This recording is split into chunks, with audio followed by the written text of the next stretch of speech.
आज पढ़ेंगे लाभ और हानि। चलिए शुरू करते हैं। सबसे पहले बेसिक कॉन्सेप्ट को समझने का प्रयास करिएगा। अब चलते हैं प्रश्न की ओर। सबसे पहले प्रश्न को पढ़ के समझिए। एक साइकिल 750 रुपया में खरीदी गई, यदि उसे 16% लाभ पर बेचा जाता है तो साइकिल का विक्रय मूल्य है। इसका मतलब आपको निकालना है सेलिंग प्राइस। आप कैसे ज्ञात करेंगे, कैसे सॉल्व करेंगे, लेकिन एक बार समझना होगा, सीखना होगा। अगर एक बार सीख लिए, समझ लिए तो फिर कभी कोई दिक्कत नहीं होगा। तो कैसे सॉल्व करेंगे, निकालना है सेलिंग प्राइस। तो सेलिंग प्राइस आप कैसे निकालेंगे, बहुत आसान है, सीखने का प्रयास करिएगा। तो सबसे पहले आपको पढ़ के समझना है कि प्रश्न में क्या दिया हुआ है। प्रश्न में सीपी दिया हुआ है, यानी कि क्रय मूल्य दिया हुआ है 750 रुपया। इसके बाद प्रॉफिट परसेंट दिया हुआ है 16%। अब यहां पर समझने का प्रयास करिएगा, मैं हर एक तरीके से बताऊंगा। और सबसे पहले बेसिक कॉन्सेप्ट को समझने का प्रयास करिए। जिस दिन आप बेसिक कॉन्सेप्ट को समझ लिए फिर कभी कोई दिक्कत नहीं होगा। तो यहां पर सेलिंग प्राइस निकालना है, तो सबसे पहले आप यहां पर सीपी यानी कि कॉस्ट प्राइस रख दीजिए, क्रय मूल्य रख दीजिए। कितना है 750 रुपया। इसके बाद गुना का चिन्ह लगा दीजिए और यहां पर एक लाइन खींच दीजिए, इसको कहते हैं बट्टा। अब यहां पर समझिएगा, प्रॉफिट परसेंट दिया हुआ है 16%। तो आपको क्या करना है, लाभ हुआ है ना, तो 100 में जोड़ दीजिए। किसको, 16 को। तो 100 + 16 कितना होगा, 116 होगा। तो 116 को आप यहां पर रख दीजिए और बटे में 100 रख दीजिए। आंसर आ गया है। सिर्फ आपको काटना है। तो कैसे काटेंगे, इसको काटेंगे 25 से। तो यहां पर देखिए 25 चौके 100, इसको काट दिए। 25 चौके 100 और 25 तिया 75, ये कट चुका है। अब क्या करेंगे, तो 4 से आप इसको काट लीजिए। तो 4 दूना 8 हो गया। इसमें कितना बच गया है, तो इसमें 3 बच गया है। तो कितना हो जाएगा, तो 36 हो गया। तो 4 9 36। इसके बाद लास्ट में इसको गुना कर दीजिए। तो 3 9 27 के 7 हो गया, हाथ में 2 और 3 दूना 6 और 2 8 हो गया। 8 यहां पर रखेंगे और लास्ट में एक 0 है तो 0 बैठा देंगे। आंसर आ गया है। वेरी सिंपल था ना। तो आंसर को मिला लीजिए, कहां पर है, घ ऑप्शन सही है। तो अब यहां पर समझिए, कुछ लोग फॉर्मूला याद किए होंगे, उसी फॉर्मूला को आपको शॉर्टकट बनाना है। कैसे आप शॉर्टकट बनाएंगे, आपको निकालना है सेलिंग प्राइस। हिंदी में पढ़ने वाले या इंग्लिश में पढ़ने वाले किसी तरह का कोई प्रॉब्लम नहीं होगा। यहां पर आपको विक्रय मूल्य ज्ञात करना है। तो सबसे पहले आपको यहां पर क्रय मूल्य रखना है, यानी कि सीपी रखना है। और ऊपर में क्या करते हैं, प्रॉफिट परसेंट प्लस 100 करते हैं और बटे में 100। ये आपको फॉर्मूला देखने को मिलता है। इसी फॉर्मूला से मैंने यहां पर बताया है। अगर आप चाहेंगे, जैसे इसमें 16% लाभ हुआ है ना, लाभ हुआ है, तो सबसे पहले 100 प्लस लाभ करेंगे, यानी कि 116 हो गया। तो आप डायरेक्ट ये भी काम कर सकते हैं। सेलिंग प्राइस बराबर आप लिख सकते हैं सीपी का यानी कि सीपी का 116% भी करके बना सकते हैं। लेकिन ये वाला सबसे आसान है, इसीलिए मैं कहूंगा कि एक बार अच्छा से सीखिए, समझिए, फिर कभी कोई दिक्कत नहीं होगा। ये मेरी गारंटी है। दूसरा नंबर प्रश्न को समझिए। दूसरा नंबर प्रश्न में आपसे क्या पूछा है, सबसे पहले प्रश्न को समझिएगा। दूसरा नंबर प्रश्न को आप पढ़ के समझ लिए। इसमें क्या बोला है, एक व्यक्ति ने एक घड़ी 500 रुपया में खरीदी और 30% की हानि पर बेच दी। घड़ी का विक्रय मूल्य क्या होगा, घड़ी का विक्रय मूल्य निकालना है। इससे पहले भी हम लोग विक्रय मूल्य ही निकाले, सेलिंग प्राइस निकाले। तो सेलिंग प्राइस आप कैसे निकालेंगे, तो मैंने क्या बोला था कि आप सबसे पहले यहां पर सीपी रखिए। फॉर्मूला लिखने का कोई जरूरत नहीं है। क्रय मूल्य कितना है, 500 रुपया है, रख दीजिए, गुना का चिन्ह लगा दीजिए और एक लाइन खींच दीजिए। याद रखिएगा। अब यहां से अपने दिमाग में नोट करते जाइए। जब भी आप विक्रय मूल्य निकालेंगे यानी कि सेलिंग प्राइस निकालेंगे तो 100 को नीचे में रखिएगा। ये मिस्टेक कभी भी नहीं करिएगा। यहां पर हानि हुआ है कितना, 30% का हानि हो गया। तब यहां पर 100 - 30 कर लेंगे अपने माइंड में। तो 100 - 30 करेंगे तो कितना होगा, 70 होगा। यहां पर आप 70 रख दीजिए। मैं फॉर्मूला को ही यूज कर रहा हूं और आप फॉर्मूला याद किए होंगे। तो यहां पर सबसे पहले ये 2 0 काट देंगे और गुना कर देंगे। तो 7 × 5 = 35, यानी कि 350 रुपया इसका विक्रय मूल्य हो गया है। कहां पर है, देख लीजिए, आंसर को मिला लीजिए। ग ऑप्शन सही है। और आपको आंसर मतलब कि क्वेश्चन हिंदी और इंग्लिश दोनों में है। आप एक बार पढ़ के समझिएगा। और इसमें 4 प्रश्न जो कि बेसिक प्रश्न है, इसके बाद आपको हर एक तरह का प्रश्न आएगा। यहां पर देखिए तीसरा नंबर। तो सबसे पहले तीसरा नंबर प्रश्न को समझिए। तीसरा नंबर प्रश्न में आपसे क्या पूछा है, जब कोई वस्तु 44 रुपया में बेची गई तो उस पर 10% लाभ हुआ, लागत मूल्य कितना होगा, यानी कि कितना में खरीद के लाया था। तो लागत मूल्य, इसका मतलब निकालना क्या है, क्रय मूल्य, यानी कि सीपी निकालना है, कॉस्ट प्राइस निकालना है। बिल्कुल समझ में आ गया है ना। तो यहां पर देखिए सीपी जब निकालना है तो सीपी बराबर लिख लीजिए और एसपी दिया हुआ है, सेलिंग प्राइस दिया हुआ है, तो बराबर में यहां पर सेलिंग प्राइस लिख लीजिए, गुना का चिन्ह लगा दीजिए और एक लाइन भी खींच लीजिए। इतना काम पहले कर लीजिए। और एक चीज जो मिस्टेक लोग करते हैं, वो चीज जब भी आप सीपी निकालेंगे, क्रय मूल्य निकालेंगे, कॉस्ट प्राइस निकालेंगे, तो आप क्या करेंगे, 100 को सबसे पहले ऊपर में रख लीजिएगा। इसके बाद इसमें लाभ हुआ है ना, तो 10% का लाभ हुआ है, तो 100 प्लस 10 कर लीजिए। तो 100 प्लस 10 करेंगे तो यहां पर 110, इसी को आप काट लीजिए, आंसर आ गया है। तो सबसे पहले यहां से एक जीरो काट लेते हैं, 11 चौके 44 हो जाएगा और इसको गुना कर देंगे तो आ गया है 40, यानी कि राइट आंसर मिलाते हुए चलिए ग ऑप्शन सही है। किसी को दिक्कत है क्या? अगर दिक्कत है तो कमेंट बॉक्स नीचे में है, लिख दीजिएगा। अब यहां पर देखिए 4 नंबर में आपसे क्या पूछा है, सबसे पहले प्रश्न को समझिए। और मैं पहले बोल चुका हूं कि इसमें पहला 4 प्रश्न बेसिक प्रश्न है, तो सबसे पहले बेसिक को समझना होगा, तभी आप आगे अच्छा कर पाएंगे। तो यहां पर एक वस्तु को 36 रुपया में बेचने से 20% का हानि होती है। वस्तु का लागत मूल्य क्या है? यहां पर भी सीपी निकालना है। इससे पहले भी सीपी निकाले, लेकिन वहां पर लाभ हुआ था, यहां पर हानि। तो अब यहां पर देखिए कॉस्ट प्राइस यानी कि सीपी, क्रय मूल्य बराबर क्या करेंगे, तो सबसे पहले आप विक्रय मूल्य को रख दीजिए, यानी कि सेलिंग प्राइस को रख दीजिए और एक लाइन भी सबसे पहले खींच लीजिए। इसके बाद आपको क्या करना है, अब यहां पर समझिए। तो मैंने बोला था कि जब भी आप सीपी निकालेंगे, कॉस्ट प्राइस निकालेंगे, यानी कि क्रय मूल्य निकालेंगे, तो 100 को कहां रखेंगे, ऊपर में। ये काम आप पहले करिएगा, मिस्टेक नहीं करिएगा। यहां पर हानि हुआ है कितना, 20% का लॉस हो गया, हानि हो गया, तो 100 माइनस 20 कर लेंगे, तो यहां पर लिख देंगे 80। इसी को सॉल्व कर दीजिए, आंसर आपको मिल गया है। तो सबसे पहले एक जीरो हम यहां से काट लेंगे और इसको काटेंगे 4 से, 4 दूना 8 और 4 नवा 36 और 2 से इसको काट देते हैं, तो 2 पचे 10 और गुना कर देंगे तो 9 पचे 45। तो यहां पर राइट आंसर आ गया है 45 रुपया। देख लीजिए ग ऑप्शन सही है और सब में सबके सब ग ऑप्शन ही सही लिखा हुआ है। चलिए कोई बात नहीं, अब चलते हैं 5 नंबर में। अब यहां से स्टार्ट होता है आपका स्टैंडर्ड प्रश्न। तो इसमें आपसे क्या पूछा है, सबसे पहले प्रश्न को पढ़िए और समझिए, तभी आप सॉल्व कर पाएंगे। यदि राम 500 रुपया की किसी वस्तु को श्याम को 20% लाभ पर, श्याम मोहन को 10% लाभ पर बेचता है, तो मोहन का क्रय मूल्य क्या होगा? वेरी सिंपल, डरने की कोई जरूरत नहीं है, मैं आ गया हूं। तो यहां पर देखिए आप क्या करेंगे, ये प्रश्न है ना, वो किस तरीके से दिया हुआ रहता है वो सबसे पहले आप समझिए। जैसे कोई व्यक्ति ए है, ए बी के पास बेचता है, बी सी के पास बेचता है और सी डी के पास बेचता है और डी ई के पास बेचता है। इसी तरीके से आगे बेचता जा रहा है। तो अब इसमें अगर इसका क्रय मूल्य दिया हुआ रहेगा तो इसका क्रय मूल्य ज्ञात करने के लिए कहा जाएगा। अगर इसी प्रश्न में इसका क्रय मूल्य दिया हुआ रहेगा तो इसका क्रय मूल्य ज्ञात करने के लिए कहा जाएगा। तो यहां पर पहला जो व्यक्ति है उसका क्रय मूल्य दिया हुआ है, लास्ट में जो खरीद रहा है उसका क्रय मूल्य ज्ञात करना है। तो कैसे करेंगे, तो पहला व्यक्ति का क्रय मूल्य आप लिख लीजिए, वेरी सिंपल है, गुना का चिन्ह लगा दीजिए और यहां पर ऐसा कर दीजिए, ठीक है ना। अब क्या करेंगे, तो पहला व्यक्ति यानी कि राम श्याम के पास बेचा है 20% लाभ पर, तो 100 प्लस 20 कर दीजिए, तो 120 होगा। 120 को ऊपर में रखिए और 100 को नीचे में रखिए, फिर से गुना करते जाइए, जहां तक बेचा है वहां तक आपको चले जाना है, ठीक है। इसके बाद क्या कर रहा है, श्याम मोहन को बेचता है 10% लाभ पर, तो 100 प्लस 10 करिए, तो यहां पर 110 करिए ऊपर में और 100 नीचे, यही काम करते जाना है। अब आगे नहीं बेचा है, वहीं तक स्टॉप हो गया, काट लीजिए, आंसर आ गया है। 2 जीरो काट देंगे, यहां से भी 2 जीरो काट देंगे और गुना करेंगे तो कितना होगा, तो सबसे पहले 12 पचे 60 गुना कर लेते हैं और फिर से 11 से गुना कर देंगे, 11 छक 66, इसका राइट आंसर आ गया है। कोई डाउट है तो बोलिएगा, ठीक है। अब चलते हैं इसी पर आधारित, इसमें पहला व्यक्ति का क्रय मूल्य दिया हुआ था, लास्ट वाला का ज्ञात करना था, लेकिन यहां पर समझिएगा इसके लिए क्रय मूल्य है तो इसके लिए विक्रय मूल्य है। यहां पर ये भी समझिएगा, ये जो हम लोग निकाले हैं ना, जैसे यहां पर कौन है, एक राम है और एक श्याम है और एक मोहन है, तो मोहन के लिए क्रय मूल्य है, लेकिन श्याम के लिए यही चीज क्या है, विक्रय मूल्य है, क्योंकि श्याम मोहन के पास बेचा है, बेचने वाला के लिए विक्रय मूल्य, खरीदने वाला के लिए क्रय मूल्य। अगर कहीं पर डाउट रहा तो कमेंट में लिखने में कमी नहीं करिएगा। अब इसी पर आधारित एक प्रश्न और सॉल्व कर लेते हैं,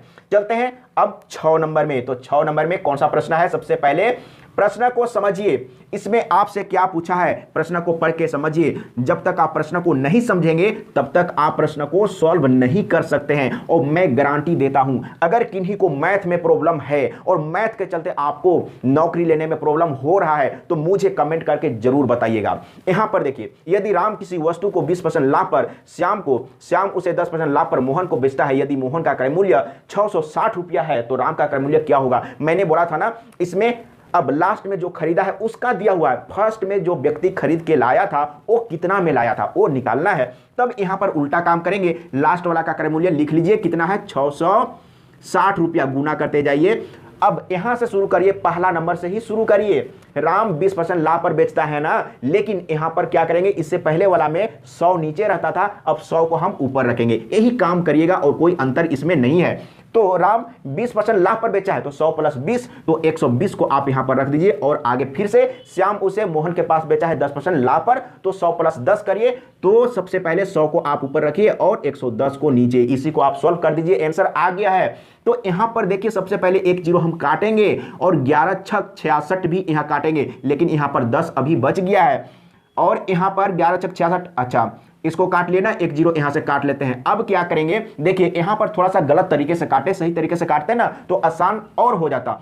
तब यहां पर क्या करेंगे, यहां पर रख लेते हैं 6 और 3 ठो जीरो तो रखना पड़ेगा और 12 से फिर से काटना है तो 12 × 25 = 60 और ये 2 जीरो। तो इस तरीके से आपको सॉल्व करना था, राइट आंसर आ गया है, इसमें कोई शक नहीं है। और इसी तरह का प्रश्न एग्जाम में आएगा, जो भी झारखंड सीजीएल का तैयारी कर रहे हैं, उत्पाद सिपाही का तैयारी कर रहे हैं या जेई का तैयारी कर रहे हैं, अगर मैथ में प्रॉब्लम है तो कंटिन्यू वीडियो देखने का प्रयास करिएगा।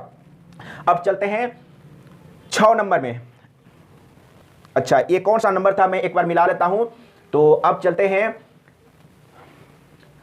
6 नंबर ये था। अब चलते हैं 7 नंबर में। 7 नंबर में आपसे क्या पूछा है ये सबसे पहले समझिए। 7 नंबर प्रश्न को एक बार अच्छा से समझिए, इसमें क्या पूछा है, वेरी सिंपल है। और मैं पहले भी बता चुका हूं कि कोई भी कंपटीशन हो या आईएएस का हो या किसी भी कंपटीशन हो, मैथ का जो प्रश्न होता है आसान होता है, लेकिन नहीं जानते हैं तो मुश्किल लगता है। इसमें क्या बोला है 7 नंबर में, 7 नंबर प्रश्न में एक प्लॉट को 37,400 रुपया में बेचने से विनोद को 15% हानि होती है, वह इसे कितने रुपये में बेचे कि उसे 15% का लाभ हो। सबसे पहले प्रश्न को समझिएगा, ठीक है।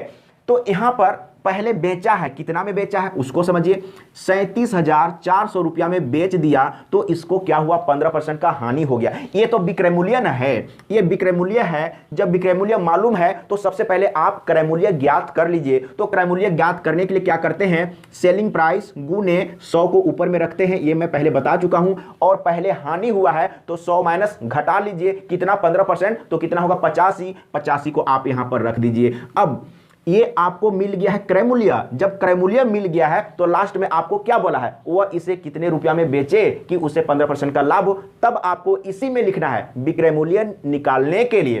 तब हम लोग क्या करेंगे, ये तो क्रय मूल्य है, तो क्रय मूल्य है, अब हम लोग निकाल रहे हैं विक्रय मूल्य। और विक्रय मूल्य जब निकालते हैं तो क्रय मूल्य गुने और बटे में 100 रखते हैं और ऊपर में क्या करेंगे, लाभ हो रहा है 10% लाभ, यानी कि 15% लाभ में बेचने के लिए बोर्ड है ना, तो 100 + 15 करेंगे तो 115। यहां पर 115 आप रख दीजिए, यही काम तो करना है। ये तो कट जाएगा, 17 × 5 = 85, ये कटेगा 17 × 5 = 85 और 5 से इसको काटेंगे तो 5 दूना 10, 5 तिया 15। अब यहां पर समझिएगा 17 से आप इसको काटिए, 17 दूना 34, यहां पर बच गया 3, फिर से 17 दूना 34 और 2 जीरो, 22 तिया 66 के 6 और हाथ में 6 और 22 दूना 44, 44 और 6 कितना होगा 50 होगा। तो यहां पर 50 और 2 जीरो रख देंगे, राइट आंसर आ गया ना। बहुत लोग देख के डर गए होंगे कि ये प्रश्न तो बहुत ही मुश्किल है, बहुत ही कठिन है। कठिन कुछ भी नहीं होता है, आप सही तरीके से नहीं पढ़े हैं या किसी ने सही तरीके से गाइड नहीं किया हो या सही तरीके से नहीं पढ़ाया गया हो तो आपको मुश्किल लगेगा। कितना आसान था, आंसर को मिला लीजिए, ग ऑप्शन सही है। अब चलते हैं 8 नंबर। 8 नंबर प्रश्न को समझिए। सबसे पहले इसमें क्या बोला है आपसे, एक फल विक्रेता ने 5 रुपया के 6 की दर से केले खरीदकर 3 रुपया के 4 की दर से बेच दिए, उसका लाभ अथवा हानि प्रतिशत ज्ञात कीजिए। ये तो आपको क्या मिला है, एकदम नरम नरम रसगुल्ला। वेरी सिंपल प्रश्न, इसमें कोई डाउट नहीं है। अगर आप नहीं जानते हैं तो सीख लीजिए, मैं सिखाने के लिए आप लोगों के सामने हूं। तो सबसे पहले आपको क्या करना है ना, 5 रुपया के 6 के दर से बेचा है ना, तो 5 रुपया के 6 के दर से ऐसे आपको लिखना है, ठीक ना। फिर क्या है, वो बेच रहा है, कैसे बेच रहा है, 3 रुपया के 4 के दर से, तो 3 रुपया के 4 के दर से बेच रहा है, यही काम आपको करना है। इतना तो लिख लेंगे ना, लिख लेंगे तो सही है। तो सबसे पहले आप क्या करिएगा, इसको गुना करिएगा, दिमाग में यही बात रखिएगा। अगर ये काम पहले नहीं किए तो गलती हो जाएगा। तो 6 या 18 कर देंगे और माइनस का चिन्ह दीजिएगा, ठीक है। और इसके बाद इसको गुना करिए, 4 पचे 20, और इसी 4 पचे 20 को बटे में रख दीजिए और गुने 100 कर दीजिए, आपका आंसर बन के तैयार है, कोई डाउट नहीं है। अगर इस तरह का प्रश्न कहीं पर भी आता है, अगर नहीं बना तो मुझे बताइएगा। तो और इस तरह का प्रश्न मैं अगला वीडियो में कम से कम 3-4 प्रश्न कराऊंगा। तो अब यहां पर देखिए, सबसे पहले कितना बच रहा है, माइनस में 2 और बटे में, इसको तो काट लेंगे, 20 पचे 100 हो गया और गुने में यहां पर 5 रहेगा ना, तो आ गया है -10। एक चीज आप याद रखिएगा, अगर ये जो वैल्यू आया है, अगर प्लस में आएगा तो लाभ होगा, अगर माइनस में आया तो हानि होगा। यहां पर माइनस में आया है तो हानि ही होगा, और इसमें क्या बोला था, उसका लाभ अथवा हानि बताइए, तो हानि होगा। कितना हानि होगा, 10% का हानि होगा। राइट है, कोई डाउट होगा तो मुझे बताइएगा। अब चलते हैं 8 नंबर में, सॉरी 9 नंबर। ये 9 नंबर प्रश्न है, इसमें आपसे क्या पूछा है। सबसे पहले प्रश्न को समझिए, वेरी सिंपल है। अगर आप लोगों में से किसी ने भी आरआरबी एनटीपीसी का एग्जाम दिया होगा तो ये जो प्रश्न आप देख रहे हैं ना, ये प्रश्न आरआरबी एनटीपीसी में बहुत बार रिपीट किया हुआ था। कैसे सॉल्व करेंगे, वेरी सिंपल है, ये भी रसगुल्ला की तरह है, ठीक ना। तो देखिए आप कैसे इसको सॉल्व करेंगे, क्या बोला है उसको समझिए। यदि 12 टेबल का क्रय मूल्य 16 टेबल के विक्रय मूल्य के बराबर है तो प्रतिशत हानि होगी। सबसे पहले समझिए, 12 टेबल का जो क्रय मूल्य है वो कितना है, 16 टेबल के विक्रय मूल्य के बराबर। तो सबसे पहले आपको मालूम करना है कि 16 टेबल का विक्रय मूल्य कितना है, तो क्रय मूल्य मालूम हो जाएगा।